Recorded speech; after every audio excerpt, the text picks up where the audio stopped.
Ստելուց հետո ասել, որ մենք չենք ընդունում, որտեվ այդ երբ որ դու դիմել ես, դու տվել ես քո համաձայնությունը։ Իրականության մեջ չընդունեցին։ Չընդունվեց կամ ավելի ճիշտ։ Չէ, ընդունվեց, պարզապես տեղի ունեցավ քաղաքական մի իրավիճակ, երբ 22 նոյեմբեր 20 թվականին որոշումը կայացվեց, 23-ին հեռագրով այն ուղարկվեց Ազգերի լիգա, եւ Ազգերի լիգան սպասում էր, որ պիտի կա իրավարար վճռի իրական օրիգինալ փաստաթուղթը, որի հիման վրա պիտի գործողություններ ձեռնարկվեն։ Եվ երբ որ դեկտեմբերի 4-ին այդ փաթեթը հասավ Փարիզ, Վաշինգտոնից Փարիզ, իսկ այն ժամանակ գիտեք, հեռավորությունները եւ այլ բանը, դեկտեմբերի 4-ին արդեն հայցվորներից մեկը, որի օգտին կատարվել էր վճիռը, գոյություն չուներ։ Եվ Հայաստանի սովետականացման այդ արագացված տեմպերը նաև պայմանավորված էր դրանով, այսինքն խնդիր դրվեց բոլշևիկների եւ քեմալականների կողմից արագացված ոչնչացնել Հայաստանը, որպեսզի մինչև որոշումը կայացվի, այլևս այն իրագործելու հնարավորություն չլինի։ Եվ դա աստորեն պարզ էր նաև Ուիլսոնի համար, նայել, այսինքն գոնե 10 օր վճիռ ուժի մեջ եղավ։ Նա կարողացավ անել, հեռագրել եւ բայց չիրագործվեց, որովհետև ում օգտին պիտի իրագործվեց, չկար Հայաստան։ Այ հիմա կա Հայաստան, որը իրավահաջորդն է եւ իրավատերն է այդ որոշման, այ հիմա է որ պիտի մենք սա օգտագործենք։ Ինչու չի օգտագործվում։ Կարծում եմ մի շարք խնդիրներ ա եղել, առաջինը անիրազեկությունը։ Սա զարմանալիորեն մոռացված փաստաթուղթ է մեր կողմից։ Ես անկեղծորեն ասեմ, այս փաստաթղթի մասին մենք կարծես թե առաջին անգամ հիշեցինք կամ վերահիշեցինք հայ-թուրքական շփումների ֆուտբոլային դիվանագիտության ժամանակ, ընդ որում բավական անց արդեն։ Դե պատկերացրեք, այս կարևորագույն փաստաթուղթը ամբողջությամբ երբևէ չի տպագրվել։ Սա առաջին տպագրությունն է, որ տպագրում ենք։ Իհարկե բնագրի անգլերեն լեզվով է առայժմ, բայց առաջիկայում նաև հայերենը կլինի, ինչպես նաև թուրքերեն, ֆրանսերեն, իսպաներեն, իտալերեն, այսինքն այդ ամբողջը նախատեսում ենք, որ մտնի շրջանառության մեջ, որ մարդիկ իմանան նման բան է եղել։ 20-ական թվականներին սրա մասին լավ հիշում էին, դեռ օգտագործվում էր այս փաստաթուղթը։ Օրինակ 1928 թվականին, երբ որ Միացյալ Նահանգների Սենատը մերժեց հաստատել թուրք-ամերիկյան 1923 թվականի օգոստոսի 6-ի համաձայնագիրը հարաբերություններ հաստատելու, պատճառներից մեկը սա էր, որ քանի դեռ Թուրքիան չի իրականացնում իրավարար վճիռը Ուդրո Ուիլսոնի եւ օկուպացիայի տակ է պահում հայկական տարածքները, մերժեցին։ Բայց հետո 30-ական թվականներին հարցը ընդհանրապես, հայկական հարցը ընդհանրապես մոռացության տրվեց, մի պահ 40-ականներին, 46-47-ին նորից վերհիշեցին սրա մասին, 47-ին մինչև իսկ Նյու Յորքում համաժողով տեղի ունեցավ, այս հարցը շոշափվեց, բայց նորից 60-ականներին մոռացվեց եւ առաջ մղվեց ցեղասպանության ճանաչման եւ ցեղասպանության հարցը։ Մինչև 60-ական թվականները հայերը ավելի պահանջատիրական պահանջներ ունեին։ 60-ականներից հայերը գնացին ավելի, այսպես ասած, բարոյական հատուցումների ցեղասպանության ճանաչման։ Հասկանալի է, ինչ եղել է, պատմությունը փոխել հնարավոր չի, բայց այսօր հատկապես այս հայ-թուրքական արձանագրությունների այս ճակատագրի պարագայում, սրանից հետո այս իրավարար վճիռը որպես զենքի ինչ տեսակ է եւ ինչ ուժգնությամբ կարող է գործել։ Սա բավականին լուրջ զենք է, եթե օգտագործենք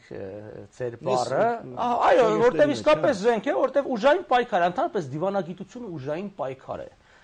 Այսինքն ինչ են նշանակում բանակցություններ։ Դու լծակներ ունես, գործադրում ես այդ լծակները բանակցող կողմի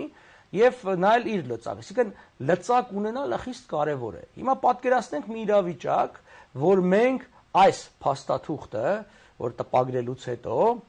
չենք սպասում, որ օրինակ Արա Պապյանը կամ մյուսը ասի, այլ նաև ուղարկում ենք շատ հեղինակավոր, համբավավոր միջազգային իրավունքի չեզոք մասնագետների, այսպես ասած արտաքին փորձաքննության, ինչպես շատ երկրներ են արել իրենց վեճերի պարագային եւ մի 150 էջանոց եզրակացություն ենք նրանցից խնդրում այս փաստաթղթի իրավական կարգավիճակի մասին։ Իսկեն նրանք վերահաստատում են իրենց մասնագիտական եզրակացությունը, որ սա ուժի մեջ գտնվող փաստաթուղթ է, որը անվիճելի է, իրենք ունենում են։ Հետո մենք նույն բանակցությունների սեղանին, երբ որ հարց է գալի, օրինակ Հայաստանի ապաշրջափակման հարցը, մենք ասում որ Հայաստանի շրջափակումը տեղի ունեցել Հայաստանի տարածքների զավթման հետևանքով։ Հետևաբար ԱՊԱ շրջափակում նշանակում է Հայաստանին իր իրավունքների գոնե մի մասը տալ։ Մենք հարցը կարող ենք դիմել, ասենք, անվտանգության խորհրդին։ Այսինքն, եթե մի երկրի տարածքները օկուպացված են, բնականաբար այդ խնդիրը իրավունքը կա, ասենք ՄԱԿ-ի նույն կանոնադրության 34-րդ, 35-րդ հոդվածները թույլ են տալիս, այսինքն այն իրավիճակը, որը սպառնում է խաղաղությանը եւ անվտանգությանը, բարձրացնել տվյալ հարցերը, բարձրացնել ՄԱԿ-ի անվտանգության խորհուրդ։ Դա կարող ենք անել ուղղակիորեն, կարող ենք անել մի քայլ հետո, երբ որ ասենք նույն ՄԱԿ-ի դատարանից հայցենք խորհրդատվական կարծիք եւ այլն։ Սա գործիք է։ Շատ զորավոր սուր գործիք է, ճնշման գործիք է։ Եվ ուրախալի է նաև, որ վերջին շրջանում կարծես թե այս ուղղությամբ ինչ որ կոնկրետ գործողություններ չասեն, բայց որոշակի հաղորդագրություններ ոնց որ, ասենք, Հայաստանի նախագահի այց, ելույթ, Վիլսոնի գերեզմանի Այո, այցելություն գերեզմանին եղել է վերջի երկու նախագահների կողմից, եւ Ռոբերտ Քոչարյանը եւ Սերժ Սարգսյանը, բայց ես ուրախությամբ պիտի նշեմ, որ օրինակ Սերժ Սարգսյանը մի քայլ ավել գնաց, դա ես նկատում եմ անցյալ տարի նոյեմբեր 22-ի ուղերձն էր իրավարար վճռի վերաբերյալ, եւ սա խիստ կարեւոր է։ Գիտեք, շատերի համար թվում են, որ սրանք պարզապես ինչ որ արարողակարգային բաներ, այդպես չէ։ Միջազգային Նույնիսկ կարևոր է, որ նոյեմբեր 22-ը ինչ որ կերպ ամրագրվի օտոնացություն։ Ես կարծում եմ, որ անպայմանորեն պետք է ամրագրվի, ինչ անունով կամրագրվի, առաջարկ է եղել ժամանակին հայրենատիրության օր եւ այլն։ Ինչով է կարևոր, որ նոյեմբեր 22-ը անպայմանորեն նշվի եւ տոնվի։ Գիտեք, միջազգային իրավունքի մեջ գոյություն ունի այնպիսի հասկացություն, ինչպես է էստոպել հասկացությունը։ Այսինքն, եթե դու ունես իրավունքներ, մինչև իսկ ամրագրված իրավունքներ փաստաթղթերով, բայց դու քո գործողությամբ կամ անգործությամբ չես իրացնում։ Այո, չես իրացնում, այսինքն բոլորը հասկանում են, որ դու հաշտվել ես նման իրավիճակի հետ, դու ինքնըստինքյան կորցնում ես այդ իրավունքները։ Հետևաբար պարբերաբար նոյեմբեր 22-ը թեկուզ է տարին մեկ անգամ նախագահի ուղերձով, առավել ևս եթե պետական տոների մեջ ընդգրկվի, նշում ես դա, հետագայում քաղաքական ինչ իրավիճակ էլ փոփոխվի, իսկ ի վերջո գալու է այդ նպաստավոր իրավիճակը, էստոպելի հարց մեջտեղ չի կարող գալ, որտեղ մենք ասենք, այո, մենք եղել է իրավիճակ, մեր տարածքները օկուպացված են եղել, բայց մենք դրա հետ չենք հաշտվել եւ չենք։ Շատ երկրներ կան այսօր, որ հարևան երկիրը, օրինակ վերցնենք շատ པարզ օրինակ, Ալեքսանդրետի Սանջակի օրինակը, որ Սիրիա-Թուրքիա,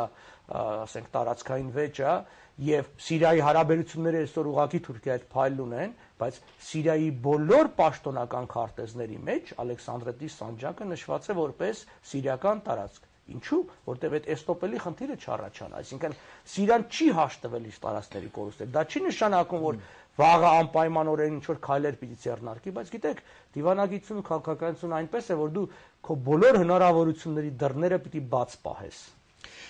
Դուք նշեցիք, որ սա պետք է ուղարկել միջազգային փորձագետների, մասնագետների, միգուցե հարկ է նաև ուղարկել հենց Վիդրո-Վիլսոն կենտրոն, ես ինչի եմ ասում, որովհետև կարծես թե այս կենտրոնը անտեսելով իր անունը չի փորձում արժևորել, գնահատել Վուդրո-Վիլսոնի եւ մոտեցումները եւ քաղաքական մոտեցումներն ու ժառանգությունը, ի նկատի ունեմ այն, որ մրցանակ շնորհեց Թուրքիայի արտգործնախարարին։ Նայեք, Վուդրո Վիլսոնի կենտրոնը կրում է Վիլսոնի անունը, որ իսկապես պատվաբեր անուն է, բայց դա զուտ քաղաքական հետազոտական կենտրոն է, որտեղ իմ նշած այդ փալին մասնագետները հաստատ չկան։ Աշխարհում ընդհանրապես միջազգային իրավունքի լավ մասնագետներ եւ հատկապես շատ նեղ մասնագիտական հարցերի վերաբերյալ շատ քիչ են։ 2-3 տասնյակ, ինչքան էլ զարմանալի, եւ ամենակիչ մասնագիտություններից մեկն է եւ նրանց հետ պիտի գործ բռնել։ Ցավոք սրտի Ուիլսոնի կենտրոնը ոտնահարեց այդ իր անունը, զուտ առաջնորդվելով դրամաշնորհների, նվիրատվությունների այդ խնդրով, որտեղ այն լոբիստական ընկերությունները եւ նաեւ այլ մեծ ընկերությունները, որոնք պատվերներ են, ռազմական հատկապես պատվերներ են ստանում Թուրքիայից, նրանք մեծագումար նվիրատվություններ էին արել տվյալ կենտրոնին եւ կարծեք թե այդ նվիրատվությունների դիմաց նրանք ակնկալեցին եւ հասան նրան, որը Դավութօղլուն ստանան նման մրցանակ։ Իհարկե դա Նոբելյան մրցանակ չի, իհարկե դա, բայց նորից չէր կարելի բացել այդ անունը, ասեմ, որ Ամերիկայում բավականին լուրջ մարդիկ բողոքեցին դրա դեմ, որովհետև ցանկացած կենտրոնի համար իր անունը եւ պատիվը կարեւոր է։ Ամենակարևորը։ Այո, եթե նրանք մեկ անգամ այսինքն ցույց տվեցին, որ իրանք պատրաստ են փողով ծախվելու, նրանց եզրակացությունները այլևս արժեքավոր չեն լինի, իսկ տվյալ նման կենտրոնների ապրանքը, արտադրանքը եզրակացություններն են, այսինքն առաջարկներն են, այսինքն օբյեկտիվության սկզբունքը խիստ կարևոր է։ Լավ, հիմա մենք ունենք այս հրատարակության անգլերեն օրինակը, անգլերեն տարբերակը, առաջիկա երբ հայերեն եւ այլ լեզուներով։ Ես հույս ունեմ, որ ինձ կհաջողվի առաջիկա 6 ամսվա ընթացքում պատրաստել անգլերեն տարբերակը, ասեմ, որ ինքը փաստաթուղթ, կներեք, հայերեն տարբերակը անգլերենից թարգմանել, որտեղ հիմա այնքան անգլերենի մեջ էի խորացել, բառն անդադ գալիս, ասեմ, որ բուն փաստաթուղթը 245 էջ է, բավականին մեծ փաստաթուղթ է, բայց խնդիրը անգամ ծավալը չէ, խնդիրը իրավական ձևակերպումներն են, որոնք բավականին նրբերանգներ ունեն եւ շատ դժվարությամբ է հաջողվում դա պահպանել, այո, նուրբ հարց է, անգամ գիտեք, եւ երբ որ դիվանագիտական օրը տեքստը պայմանագիր, վերջում նշվում է, որ լեզվի պիտի լինի հիմքը տարաձայնությունների դեպքում։ Երբեմն նույնիսկ թարգմանությունների ժամանակ ասում են ճիշտ չէ թարգմանել, այո, որովհետեւ անգամ երբ որ մի, ասենք, հսկայական խումբ աշխատում եւ պատրաստում են նույն փաստաթուղթը, անգամ այդ պարագային տարաձայնություններ կա։ Հասկանալի է, հիշում եք occupated եզրի հետ։ Այո, այդ հենց դրա հետ կապված այդ խնդիրը կա։ Դրա համար մենք առաջինը տպեցինք անգլերենով, որովհետեւ բնագիրը լինի եւ եթե կասկածներ մարդկանց մոտ առաջանա կնան։ Հիմա հայերենի թարգմանությունը անպայման պիտի լինի, որովհետեւ հայ ազգաբնակչությունը պիտի կարողանա կարդալ եւ հասկանա ինչի մասին է խոսքը, բոլոր այդ նույն քարտեզներով, այսինքն մոտ 27 քարտեզ կա, մեծ քարտեզներ, հետաքրքիր քարտեզներ են, ապա եւ նախատեսվում է